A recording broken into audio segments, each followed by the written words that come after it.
What's up, everybody? It's the Power Rankings Podcast, aka the Power Rankings Show. Let me see if I can awkwardly fill my head into all the space.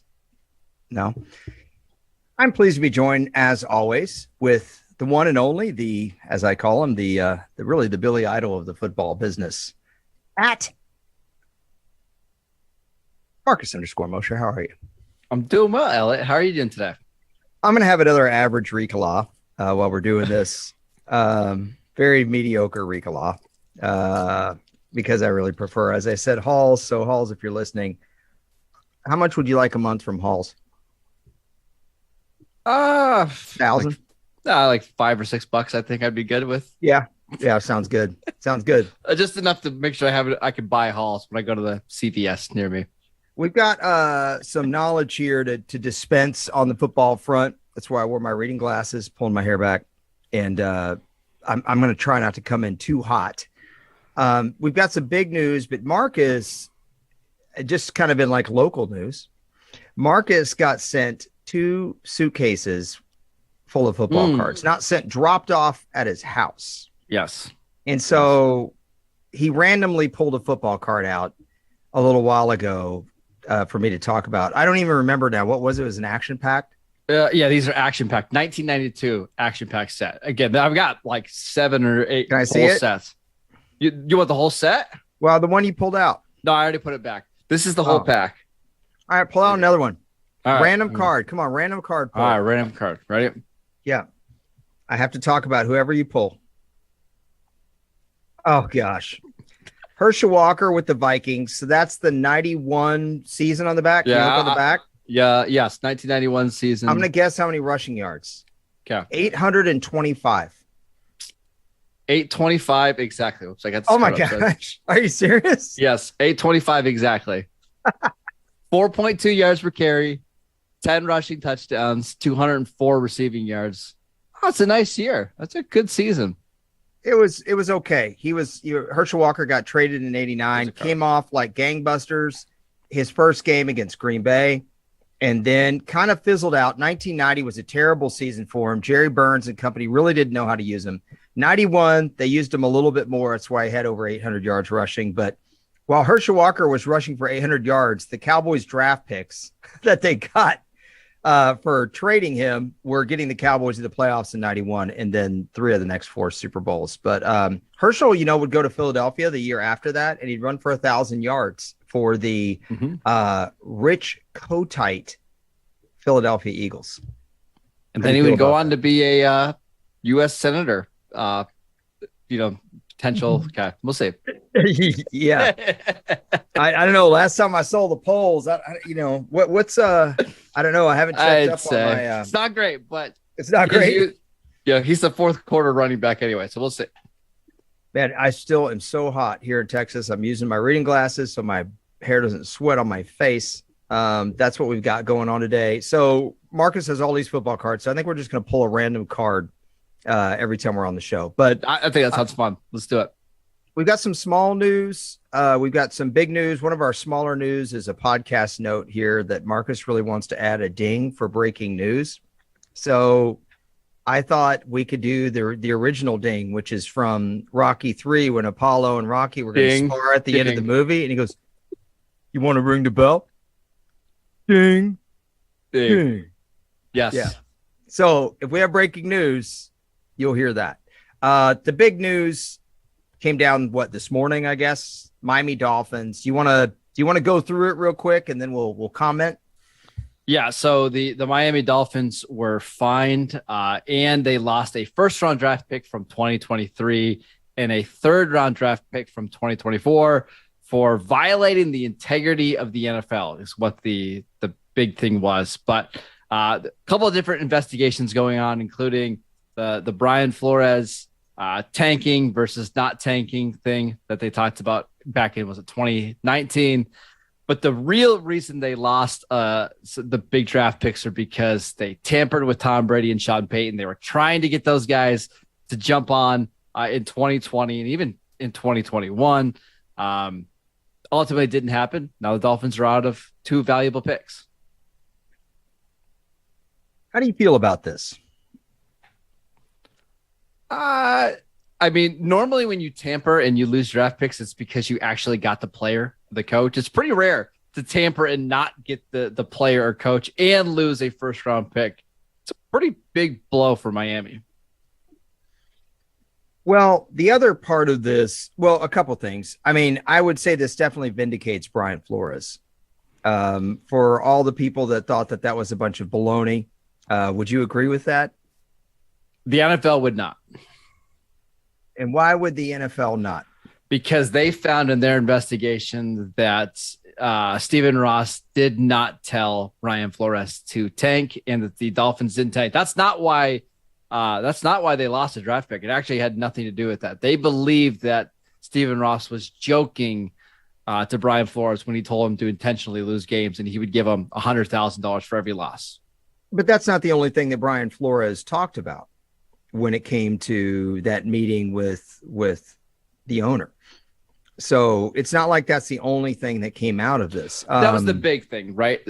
Yes. Again, just to be clear, I'm not defending the NFL. I'm just literally trying to say the NFL does not believe, or to rephrase that, they did not suspend and fine the Dolphins because they thought the Dolphins were trying to tank. Okay. He was joking. Yeah, that sounds like something the owner would joke about. Yeah. Sure. Hey, man, come onto my private boat, and I'm going to talk to you about a few things. And wink, wink, nudge, nudge. Maybe you could lose, and I'll pay you this much money to do it.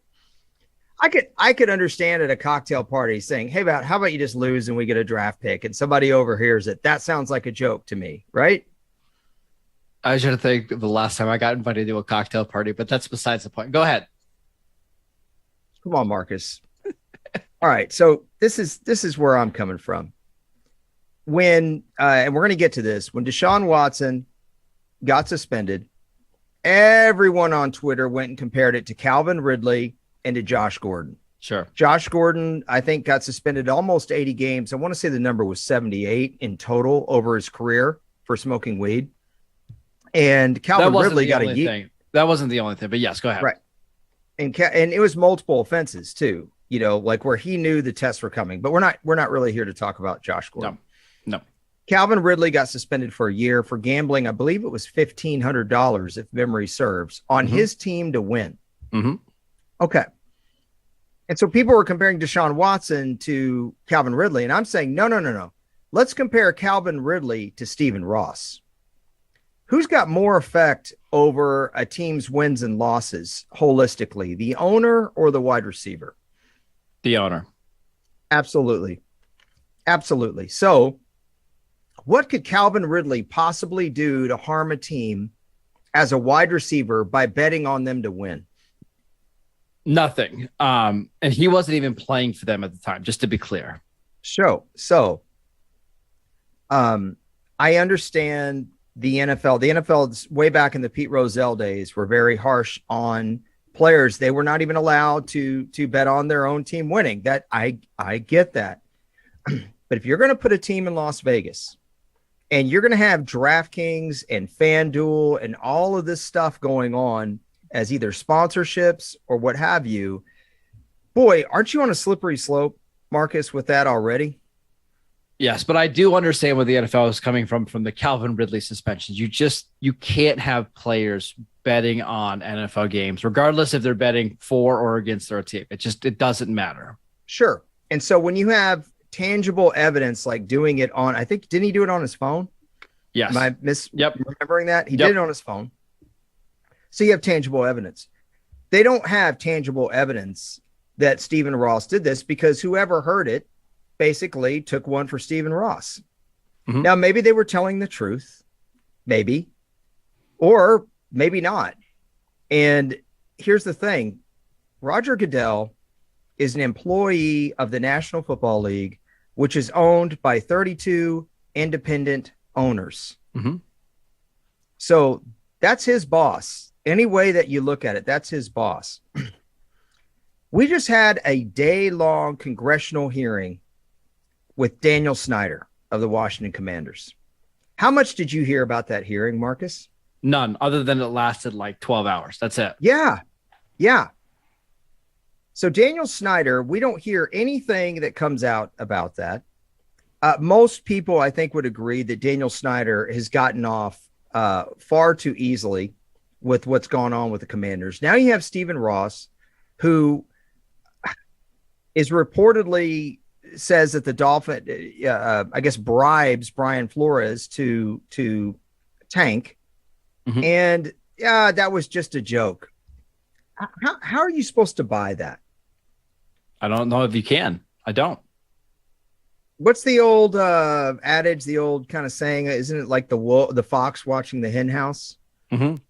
If you have the commissioner who's an employee of the NFL owners, who's ultimately, they know how bad it's going to look if he gets punished for the Dolphins tanking, which in my estimation is fixing games. Which it's fixing. I can because tell you're you, agreeing to lose. And it happened. Like, I'm telling you, there was games early in that season where they were competitive. And it's like they adjusted the entire game plan at the second half to make sure they were losing games. I mean, it certainly happened. So why do you think, and this is a legitimate question, even though I have a hardcore opinion, clearly, but why do you think the Tom Brady stuff comes out and they get punished for that, but not for this? Why do you think? Why was there evidence that was acceptable for the tampering, but not for this? Well, I think that there's certain rules the NFL has that they go by the book, right? Tampering is something that they feel very strongly about. They do not want you talking to other coaches and other players during the season until free agency kicks off. And we even know that's not true, right? Because we see deals signed the minute free agency opens. It's just don't do it during the season and don't make it clear and obvious what you're doing. Right. But if I guess what I'm driving at is if I just called the league and said, I know that the Dolphins tampered with Mike McCarthy. Wouldn't that be hilarious? But they're not just going to take that. You have to have some evidence that this happened. Sure. Correct? Sure. That they tampered with Sean Payton, that they tampered with Tom Brady. Okay. That whatever evidence they had of that, they accepted. Whatever evidence they had of Stephen Ross saying this to Brian Flores didn't exist. Isn't that convenient? Because tampering doesn't hurt your product. Right. Nobody really cares. Honestly, do you think any fan cares if the Dolphins tried to get Sean Payton to come to Miami? No, they don't care at all. No, because fans think, why do you think Bill Belichick gets the entire Spygate deal where they got fined, $500,000 in a first round draft pick? I think that was a punishment. Mm-hmm. Because most fans don't care. Most fans are like, they're just trying to get a competitive edge. They're trying to win, right? They're trying to win. But tanking games, you're talking about fixing games. And you're talking about how much money do you think is gambled on the Miami Dolphins contest per week? Millions and millions. And millions. And when you start messing with Vegas and you start messing with big time casinos and sports books like DraftKings and FanDuel, that's when it gets serious, right? Don't mess with the money. That's right. Don't mess with the money. It's not just, even if the Dolphins are playing the Jags, man, there's still grease on that game. Even if it's a week 17 game, people are betting on mostly by you.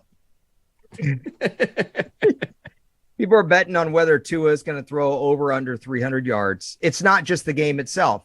It affects all the little sub bets that you have, the Dolphins game might be part of a parlay, a 3-team, all those different kinds of things. It's not just the game, the over under or the line.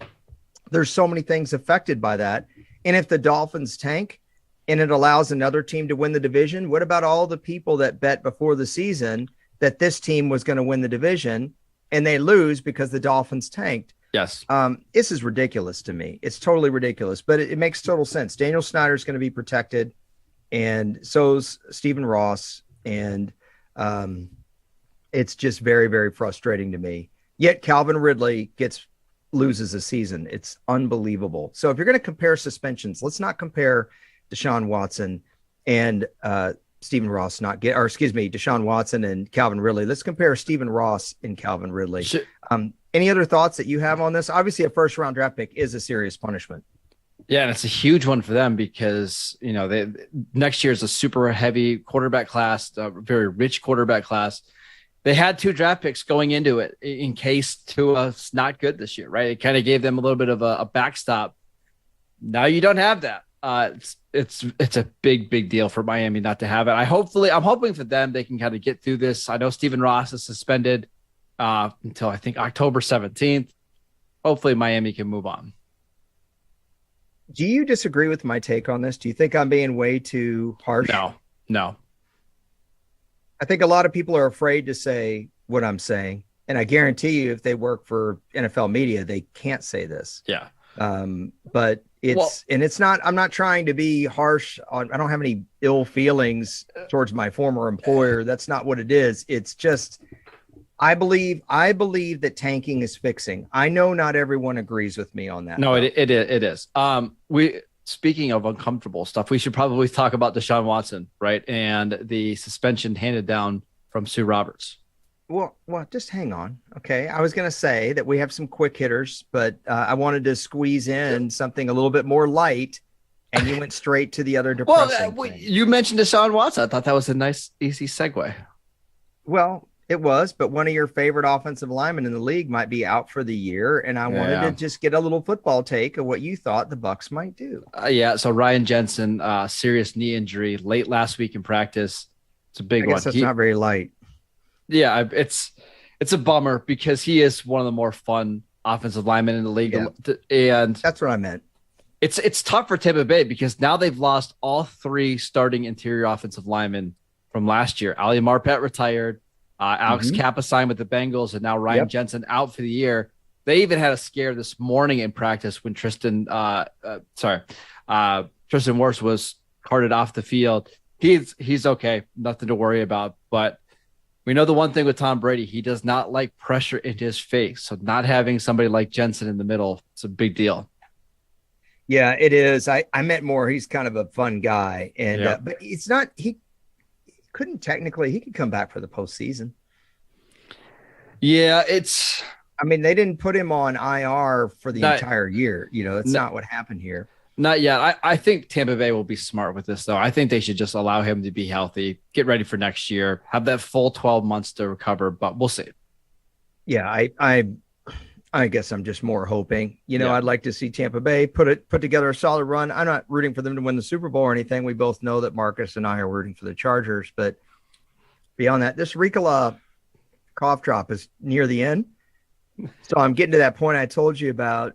When do you decide to take the bite into it? Yeah, probably about one more minute once we get into the Deshaun Watson stuff, and you need a little bit of a break. Oh my gosh. Okay. Deshaun Watson got 6 games, no fine. Your thoughts? I personally thought it was a little light of a punishment, but I can hear an argument that it was actually just right. It's awkward to really talk about what's the appropriate punishment given the offense. So we're really going based on the context of what other players have gotten, what's already transpired, and then also how much that affects the team in a football sense. If we're going to get into social part of this, it's very hard to say what's appropriate. So I thought 6 games was a little light on the football business side of things. What did you think? I'm actually more curious to see what happens next. I think that's the most interesting thing here because the NFL and the NFLPA both decided, hey, it's time to take Roger Goodell out of this being the judge and jury thing. Let's hire a former judge to handle this kind of stuff, right? Sue Roberts recommended a 6-game suspension. And now it's up to Goodell whether to appeal it and to, maybe tack on more games. If Goodell adds more games, it's going to have ripple effects for all the other, suspensions and investigations that go on over the next 10 years or so. But if he doesn't and he allows it to be 6 games, I think a lot of people are going to think it's too light, like you thought. So he's in a little bit of a no-win situation, but that's why he gets paid like $50 million a year. So I'm really curious to see what happens here. He gets paid $50 million a year, 1/32 of which comes from Stephen Ross. So did I? Sorry. That's all right. I'm sorry. 1/32 of which gets paid by Daniel Snyder. Okay. So, I thought 8 games and a fine. I thought that was probably going to be too light for some people, too heavy for others. But the reason the fine is important is because the way the Browns structured the deal to where he only makes $1 million this year, Marcus, in salary. Mm-hmm. You lose 6 games, you're talking about, it's about 35% roughly of a 17-game schedule. So you're talking 350,000. I don't know what the exact amount's going to be, but somewhere in that ballpark. That's a drop in the bucket for a guy that just got paid quarterback money. So that part bothered me a little bit. But to your point, this was collectively bargained. Okay. The players agreed to this. This was something that, as you put it very succinctly, to get Roger Goodell out of the process. If the league swoops in and appeals it, now you're appealing the very first ruling this judge has made for you, which isn't really a great look either. Nope. And so I don't really care that it's a PR nightmare, but it's kind of a PR nightmare almost no matter what you do.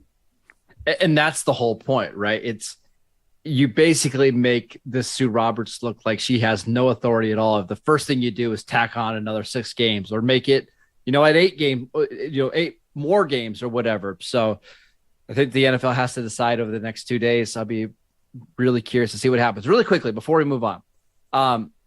If you're the Cleveland Browns, does it really matter if he's suspended 6 or 8 or 10 games, as long as he's not suspended the whole season? Because you're probably not going to win the Super Bowl this year anyways with a quarterback missing a significant amount of time. Is it more important that he just plays some so you could have some momentum going into 2023? Oh, I think this works out great for them. I do, because it gives them a chance to still compete in the division. That's something we went over in our last podcast. I mean, honestly, how much does this hurt Deshaun? I mean, okay, so he has to miss the games. It's not costing him financially. How much does he care about winning? I don't know. Maybe he cares very, very much about winning. But if he cares some about winning, but more about making money, which there's nothing wrong with that, by the way. There's nothing wrong with caring about making a living. I just wonder how motivating is this for him to not do these kinds of things? I mean, really? I heard a commentator today talking about how there's only 1 case left and he's almost out of legal trouble. Yay. Good. I'm glad people out there are so relieved that he's almost out of legal trouble. If he can just settle this one, it's just so silly. Yeah. It's all silly. Either way, I thought it would be 8 games and a fine. It was 6 games. I think if they would have gone 4 games, Marcus, there would have been a much larger uproar than there's been. Yeah, I think 6 is where Sue Roberts went because of the Ezekiel Elliott suspension that the NFL handed down a few years ago, because this is what they did with Ben Roethlisberger. They really haven't gone above 6 games for a player in there. It sounds so weird to say first-time offense because there's how many different cases for Deshaun Watson, but this is the first time he's been in legal trouble. She kind of just went with what the standard has been in the NFL. To be honest with you, I'm a little more interested in another side of this that's not talked about hardly at all. We're not going to discuss it much here either because we need to get on to other things. But what are the ramifications for the Texans in this? Because some of the things coming out of there, like if they basically helped him. It doesn't make him look great. Let's just be clear. It doesn't make Houston look great. By the way, do you know who pays 1/32? Never mind. Okay, so let's go to a couple things that are a little bit different than people getting punished. Want to talk a little football action. All right, Dallas Cowboys. I know you're really excited about what's going on with them, except not really at all. James Washington limped off the field the other day. Now he's out.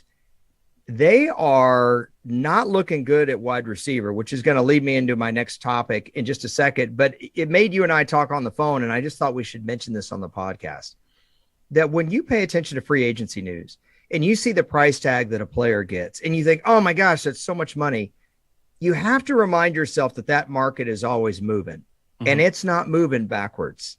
No. And when Amari Cooper, who I'm not some giant Amari Cooper fan, signed for $20 million with Cleveland, a lot of people are like, yeah, let them pay him that much money. Now, where's the wide receiver market, and how badly do the Cowboys need Amari Cooper? Badly. I mean, their receiving core outside of CeeDee Lamb, I think, is probably the worst in the NFL. And they are in a danger spot here where they're going to need CeeDee Lamb to get 160, 170 targets. And if he goes down for any point in time, they're in real trouble here. Elliot, their wide receivers, 2 through 11 right now on the roster, have combined for 0 career touchdowns in the NFL. That's not great. And the highest pedigree one is Jalen Tolbert, a rookie from South Alabama. They've got a 6-year veteran in Noah Brown, who's really a special teamer. Cowboys are in a little bit of trouble here. But, I mean, Amari Cooper, just management didn't love Amari Cooper, right? They didn't love paying Amari Cooper $20 million a year is what it was. Now, if Amari Cooper was $12 million a year, I think they would be talking about how much they love him. But that salary is what bothered them. I don't think they had the foresight here to see what was going to happen at the receiver market. And now they're left with one of the most shallow groups in the NFL. Well, I'll let you cover this on Locked On Cowboys, but the comments about Amari Cooper were not always glowing, I felt like, from headquarters. Would you agree with that? Yeah, I think he's just of a different breed than some of the other receivers that the Cowboys are used to having, right? The alpha male, number one dominant receiver. He's just not like that. And I think that Stephen Jones and Jerry Jones had a hard time dealing with it. You can always deep dive with the Cowboys with Marcus and Landon McCool over at Locked On Cowboys. I want to segue off the Cowboys to really a double dip here, Philadelphia and New Orleans. If you didn't listen to our podcast last week, we went over every team's expected wins and losses per Vegas odds. And we just wanted to go circle back to that because with the Cowboys struggling so bad at wide receiver, I told Marcus, I think one of the best bets you could make before the season was Philadelphia at 4-1 to win the NFC East. You're probably not going to get those odds anywhere now, but that would be a bet that I would be even more confident about making now. I don't see how the Cowboys are going to beat them in the division unless Jalen Hurts just falls on his face. Well, that's still ultimately what matters here, right? Is the quarterback, because we've seen practice reports that he's still struggling with his accuracy. There's no doubt to me that Philadelphia is the more talented team.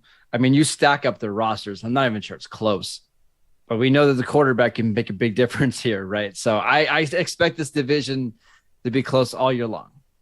The difference is obviously Hurts' running ability, and if he runs as effectively as he did and the rest of their backfield as they did the second half of last year, look out. He may not need to be as accurate a passer as long as he, again, doesn't fall on his face. I've got the odds right here. Philadelphia is plus 165 to win the NFC East. Yeah, look how much that's changed. Mm-hmm. I should have made that bet a long time ago.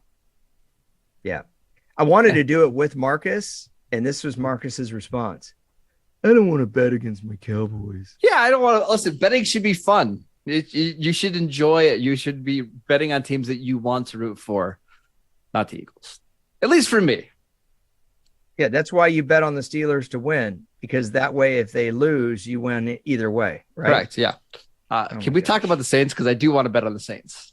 Yes. So, again, if you didn't listen to our podcast last week, we just wanted to throw in here also that the Saints we found to be another great bet. It was 8.5. Is it still about 8.5 wins for them? Yes. Check I've got their wins as well as their odds to win the division. The odds to win the division are plus 310. Their regular season wins are 8. I love the wins. I don't love the division one. I love the wins because I think we both have them circled for about 10-7, right? No, you a little higher, lower? I think 9 is probably where they end up, but I think the ceiling is much higher than that. I think if some games go the right way, I think they could get to 11. But if I had to bet on a number, I think 9's the right one. Dude, they won 9 games last year with who playing quarterback? I know, right? Now, Taysom Hill and a bad finger. Yes. To be fair, they beat Tampa Bay twice and they killed Green Bay. I don't know if they're going to dominate those teams again this year, but the point's taken. This is a team that's a very high floor. They did lose Sean Payton. You wonder how much that's going to hurt them. Yeah, Tampa's got a new left guard. They're going to have a new center. This isn't an easy defense to play. They could win that division because it's not going to be Atlanta or Carolina. So, and then obviously if Tom Brady hits the wall, Tom Brady, speaking of his former team, the New England Patriots, there have been some people that pointed out Bob Kraft in relation to Deshaun Watson.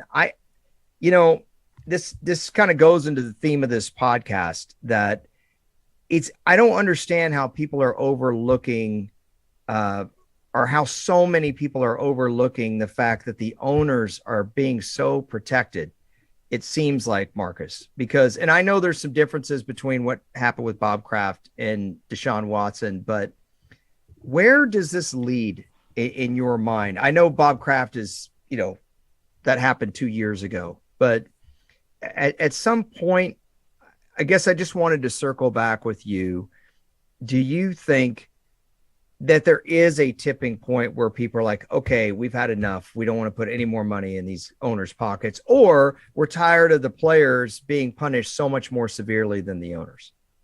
Unfortunately, no, right? As soon as week one gets here, people are going to be excited about their teams, and they're going to want to watch the games, and they're going to want to watch their fantasy players, and they're going to want to make bets. So as much as the owners get in trouble, we've seen Jerry Jones have a couple of things happen this offseason that were certainly not great. Dan Snyder, Stephen Ross. I don't think it's deterred fans at all. I agree. It's just an interesting thing that we're in a spot where I think with social media becoming so prevalent, and by so prevalent, I mean we're pretty much everyone is on some kind of social media now, as opposed to 10 years ago. It amazes me that there's not even more outcry about this. And I only have Bob Kraft here because we got the Deshaun Watson ruling yesterday. It still amazes me that nothing came out of the Snyder hearings. So it's just like, okay, we got Stephen Ross. We've got obviously Bob Kraft again, a couple of years ago. You have Daniel Snyder just a few days ago. I just wonder when this is going to kind of come back and bite the league in the butt, so to speak. And then I'll go a little bit farther with management in that we had more brushback with the Cardinals this week because of the contract they did with Kyler Murray. Now, this is a totally different issue. I just can't remember ownership / management having this many different teams kind of in the news in 1 week. Now, this was a totally unique deal. So if you missed it, there's language in Kyler Murray's contract. You could basically call it the homework clause. I don't know what else you would call it. Sure. Call it, the study clause that he needs to put in the time in film study as part of one of the terms of his deal. Once that got out there was some blowback. People thought, why are you investing in a guy that you don't even trust, that you have to literally incentivize them in their contract? Why are you signing that guy to this kind of deal? So then they said they were going to take it out. So they did. Go ahead. I also want to add some more context to the study part of it. According to the contract, Kyler Murray was not allowed to have a second screen, another iPad, another iPad or another computer with him when he was studying, and he had to use an app that would have his camera on so they could see that he was looking at his screen and studying. What does that tell you, Elliot? It tells you that they didn't trust him at all to do the studying. Now, we can debate, does he need to study that much? Is he one of those players that just can go out there and play and it's not that big of a deal? It just made everybody look bad. It made the Cardinals look bad. It made Kyler Murray look bad. It made whoever did this contract bad, that his agent would sign it. It's just not a great situation. There's just so much. It's kind of hard to go in any kind of order here. If you're watching on YouTube, we have a rundown, but because so many of these issues are like intertwined. So I want to go back to Cleveland again with Deshaun Watson, because this is also relatable to something I said earlier. I said, how much does Deshaun Watson care about winning? Because he's not really being punished that much financially. I'm not insinuating that Deshaun Watson doesn't care, but some players care more than others. Sure. And I think a great example of that is if a player is going out there and winging it on their athletic ability, look, I played sports. I know what it's like to be on the field and want to win so bad. But do you want to win that badly Wednesday at 10:30 a.m.? Because if you do, you put in the time, right? Or do you want to get up at 4:30 in the morning and get to the facility and start watching film when your bed's nice and comfortable? Trust me, I've been there a million times. I get it. But yeah, right. It's tough. If you're booking appointments all over town, trying to do you know what, how much do you care about winning? Now you might say, well, that's not the same thing. Sure it is. If you're putting yourself in a position to where you may jeopardize your team, or you're spending that much time trying to set up things you shouldn't be doing, that's less time that you're spending preparing. Now, I'm not one of these people that thinks that quarterbacks, Marcus, need to spend every second of every day trying to win. But keeping yourself out of trouble, keeping yourself out of the bars every single night, getting into the facility to study, I think those things are important. And I know there's been some talk about how early in their careers, Peyton Manning did a ton of commercials and Tom Brady did not. And Tom Brady thought it was a distraction. And then later in his career, he started doing more of that stuff. It's not that he was wanting for opportunities early in his career. Do you think I'm being unfair in saying this, or do you think, where are you on this? No, I think every quarterback has a certain amount of preparation and studying they need to do to be prepared for a game. However, there's certainly guys that want to make sure that their teams are in the best position as possible to win. I think Kyler believes he's one of these quarterbacks that can go out there with limited amount of studying, not zero amount, but a limited amount, and still play particularly well. It's if you're a Cardinals fan, it's got to be a little bit frustrating though, because you've seen the potential of Kyler and you've seen, hey, if he can just do these 1, 2, 3 things a little bit better, maybe that's why we don't fall off in December and January. And that's how we make a run to the playoffs and, maybe deep into the NFC playoffs. But now I think Cardinal fans are going to think in the back of their mind all the time, they're going to have this little shadow of doubt. Like, hey, did Kyler not study this week if he had a bad game? That's the part of this that's going to be hard to ever kind of get out of the news cycle. Right. Let me make something clear. I'm not insinuating Deshaun Watson doesn't care about winning. What I'm saying is that caring about winning is more than just being on that field and being competitively great. Because what do we talk about with plays? Take individual plays. How much of the play is affected pre-snap, Marcus? Most of it. I mean, right. So it's same thing with the game itself. So much of the game is affected by your preparation.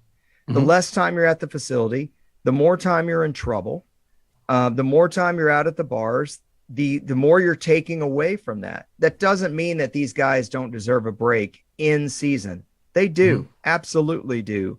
But I just don't know, when you get a suspension like Deshaun Watson got, that's not going to cost him almost anything.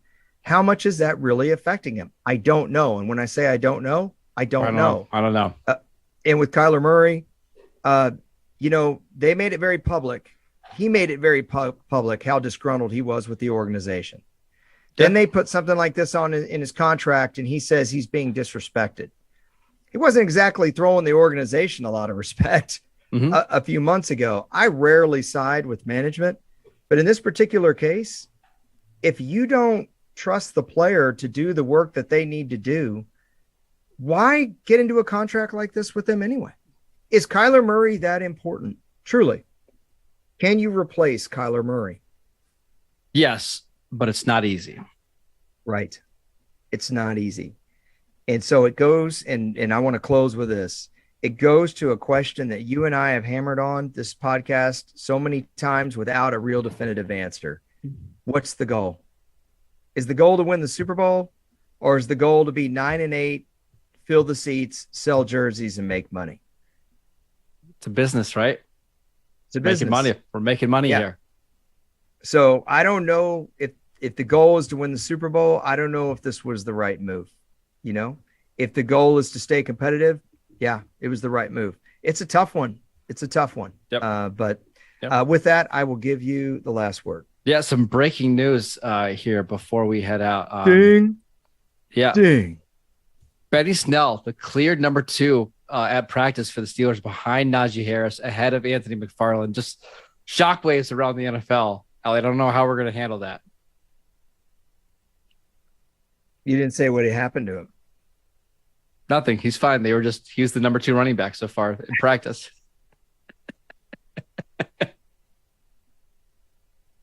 So I'd like to relate Benny Snell to ownership. I'm just kidding. You want to pick one more card before we go? Just really quickly. I do, but I do want your thought. I do want one last Marcus Mosher thought while you're here. I'm about taking that I card. want you to be honest with me. Am I being too big a negative Nancy about the state of ownership and where we are? Because if I am, I want you to keep me in check. No, but I just don't know how much it matters because I don't even know if most fans could even name their owner if you're not a Dallas Cowboy fan or if you're totally fair. You know what I mean? So I don't know how much that matters. Okay. All right, let's pull a card. All right, let's pull a card. You ready? First card. Ooh, hold on. Marcus just told me my opinion doesn't matter, and I'm like, let's pull a card. All right. I don't know if you can see this. Oops, that looks like Haywood Jeffries. It is. Yeah. So let's see. This is 92 action pack. Yes. Okay, so this is 91 Haywood Jeffries. I think he caught 100 balls that year. I'm going to go 101 catches. 100 on the dot. Do you want to guess the yardage? Probably won't be able to get that, but I'll go 12, 34, and 8 touchdowns. Not too bad. 11, 81, and 7 touchdowns. Not too bad. So those Oilers, they ran the run and shoot under Jack Pardee. In 91, you had Warren Moon, Ernest Givens, Curtis Duncan. I think Drew Hill was his last year there, and you had Haywood Jeffries. Man, really good receiver core, and Warren Moon, still one of the best pure throwers of the football I've ever seen. But the 91 Oilers got beat in a great John Elway playoff performance at Mile High that we talked about in our John Elway podcast. I do want to be clear. I drew a Leroy Butler card, but I didn't want you to talk about him because I'm tired of talking about him. So that is so messed up. It really is. What are you laughing at? What are you cackling about over there, Courtney? We talk about him all the time. In honor of the Hall of Fame game on Thursday and the Hall of Fame induction, we just don't need to talk about him anymore. Do you like the action pack card set? Because that was a really unique card set. It was like a foil, isn't it? Like a foil? They're like a foil, and they've got like these little bumps like on them. Like I don't know if you can see this, but they're like little raised and stuff. Yeah, they're pretty cool. I had a 91 action pack Marcus Allen. That was the only one I had, and those were gold bordered. I don't think the ones that you have are gold bordered. I have them. I just saw them. I lost them in here, but I've got multiple of them. It's interesting. Football cards in like the 2000s, they have all these special cards, right? You were telling me about a Peyton Manning that you had that you could like see through. They would put like pieces of jersey in cards. Yeah, that one right there. That's Marcus Allen. He's holding up the 91 action pack. Or is that a 92 that you're holding up? This is 92. Yeah. Yeah. So action pack was like the first football card set that didn't just do like a normal card. Like they're like wrapped in foil. I don't know how else to describe them. And they're raised on the card itself. So they were very popular when they came out. But the problem was the packs were like, I don't know, $2. And you could buy like a Topps pack for 45 cents. So I worked at a baseball card store. And so I couldn't afford a $2 pack of cards to get, a Boomer Esiason foil card. Yeah. Yeah. Just wait 30 years and somebody will drop them off in your garage randomly for free. That's remarkable. 2 suitcases worth. It's just crazy. What did you do for that? Anything? Did he just come over and say, bro, thanks for mowing the lawn? No, he just said, hey, here you go. If you find anything expensive or anything worth a lot of money, let me know. So, cool. Yeah, because you don't even shovel your own driveway anymore. So, yeah, I would say you outsource your beard too, but you don't even really grow. No, it's pretty weak. Yeah, it's pretty weak. I agree with that. All right, that's all for us. We appreciate you staying with us, and we thank the good folks over at Brinks, even if they do laugh every time Marcus bags on me. He is at Marcus_Mosher on Twitter. I want to apologize for being curmudgeon-y Carl today. I came in a little bit, we know. I'm at Harrison NFL on Twitter. We appreciate you guys very much, and we will talk to you soon. Take care, everybody.